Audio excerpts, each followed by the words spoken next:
Welcome back, everyone, to 60 Second Scholar. I've got a really interesting topic today, one that I think a lot of people are thinking about. We're talking about where to live, specifically the big debate, buying a house in the suburbs versus downtown. Oh, I am so ready for this.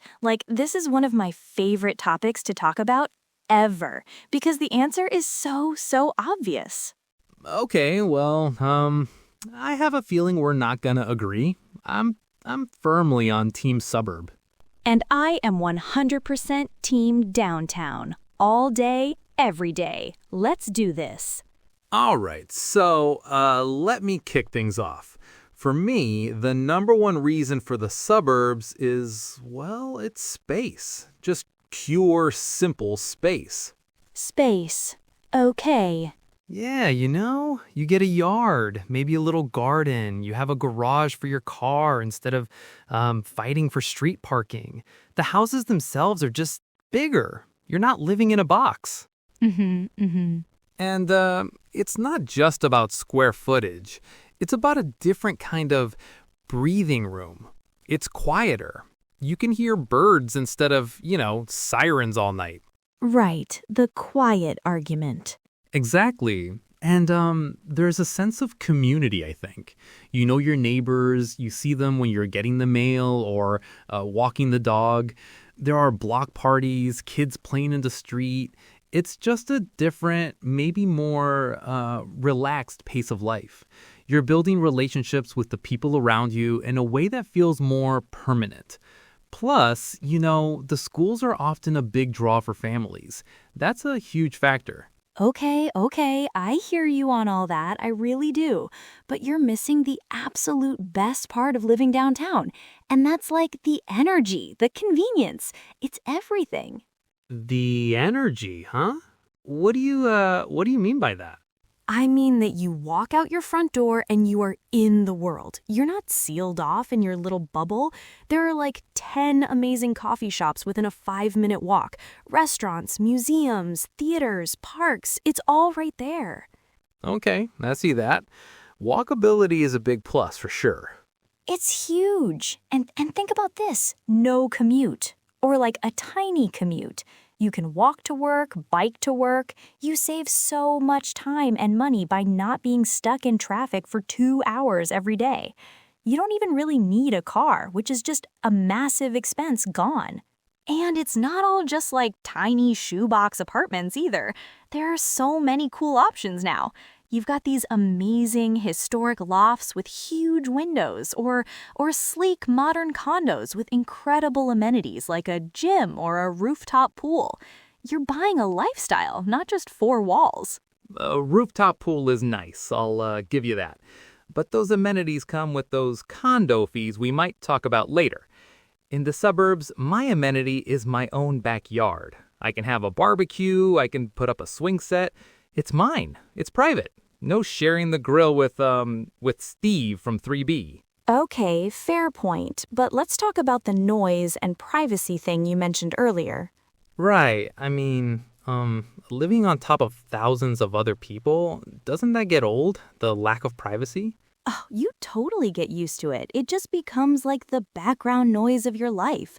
It's the sound of the city being alive, And you trade a little bit of that traditional privacy for something else, for being connected, for spontaneity.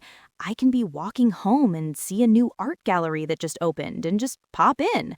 Or a friend can text, "Hey, there's a food festival in the park," and I can be there in 10 minutes. You can't do that when you're a 30-minute drive away. Your life becomes so much more dynamic. So it's a trade-off. Exactly, a trade-off. You might not have a big backyard, but you have the entire city as your backyard. The public parks, the river walks, that's your green space. Okay, but what about the cost? Isn't downtown living just astronomically expensive for a tiny little apartment? Okay, yes, the sticker price per square foot is definitely higher. I'm not going to argue that. But you have to look at the whole picture. Like I said, you save thousands a year by not needing a car. No gas, no insurance, no repairs. And your utilities can be lower in a smaller, more efficient space.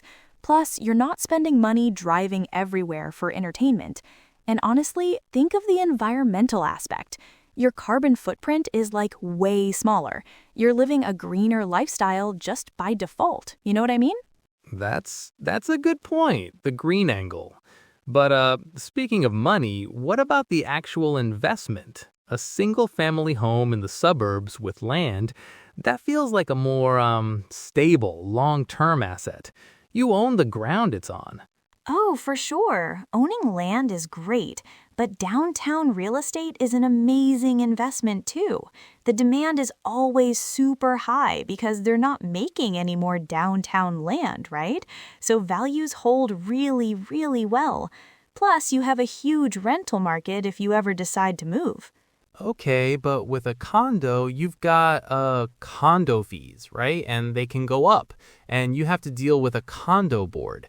If I want to paint my front door a crazy color in the suburbs, I just do it. You can't really do that downtown. That's the trade-off for not having to mow a lawn or shovel a driveway. The fees cover all that maintenance, which is a huge time saver. And the rules are just there to make sure the building stays nice for everyone. It's not a big deal. For me, the bigger deal is the career opportunities. The career opportunities? Yeah, you're physically closer to more companies, more networking events, more chances to just bump into someone who could change your career. There's a professional energy and a density of talent that you just don't get when everyone is spread out. It's a huge, huge advantage. I see what you mean. That's definitely something to consider. But that kind of brings me back to my point about the work from home culture shift. If you're not going into an office, maybe that professional density matters less? It matters less for the daily commute for sure, but the social and cultural stuff, it's still there. You still have to drive for everything else. Groceries, a night out, seeing friends. It feels like you're always in your car. Maybe, but to me, that's a small price to pay for having my own space. A place to unwind that's completely separate from the chaos, you know? When I'm home, I'm really home. And when I'm home, I'm in the heart of it all, which is exactly where I want to be. I think it really just proves there's no right answer.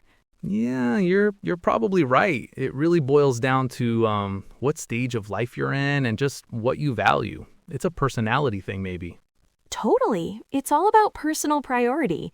Do you prioritize space and quiet or convenience and energy? There is a perfect fit for everyone. It's just in a different place. Well said. So that's all the time we have for today on 60 Second Scholar. We'd love to know where you stand on this. Yes, absolutely. Hit us up on our socials and let us know. Are you Team Suburb with Kafka or are you Team Downtown with me? We want to hear all your reasons. Thanks for tuning in.